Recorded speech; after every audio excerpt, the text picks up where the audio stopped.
Cilindro e Diva vivevano in un bel paese colorato, frequentavano la stessa scuola e avevano lo stesso maestro, gli stessi compagni, senza nome, Pio, Olli. Cilindro e Diva andavano d'accordo, studiavano insieme, giocavano insieme, ma a pranzo, mentre gli altri mangiavano tutto ciò che veniva preparato, Diva pranzava solo con dolci.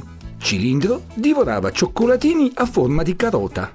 Cilindro e Diva odiavano la verdura, il riso, la carne, il pesce, il formaggio, le uova.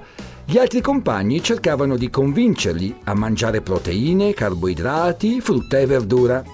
Ma loro mangiavano a parte le loro cose. Arrivò l'inverno, il grande freddo, la neve, il ghiaccio, la pioggia, il vento.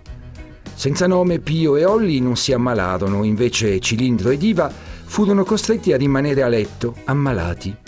Dalla loro finestra vedevano gli amici che giocavano, correvano, costruivano aquiloni, giocavano a calcio con la palla, mentre loro non guarivano ed erano deboli.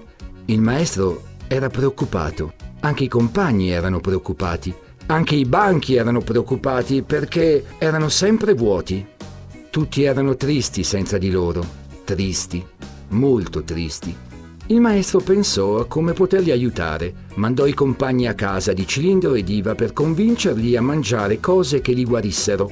Suonarono il campanello della tana di Cilindro, lo trovarono dimagrito e con poche forze. Gli portarono in dono un bel piatto preparato dal cuoco della mensa. Cilindro fu contento di rivedere gli amici, aprì il dono e per la prima volta mangiò come i compagni e si sentì meglio, molto meglio, molto meglio, finalmente, dopo tanto tempo. Poi andarono a bussare alla casa di Diva.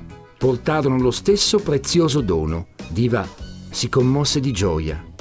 Dopo una settimana, Cilindro e Diva tornarono a scuola, giocarono all'aperto, mangiarono sempre in mensa con i compagni e furono sempre felici, contenti e in salute.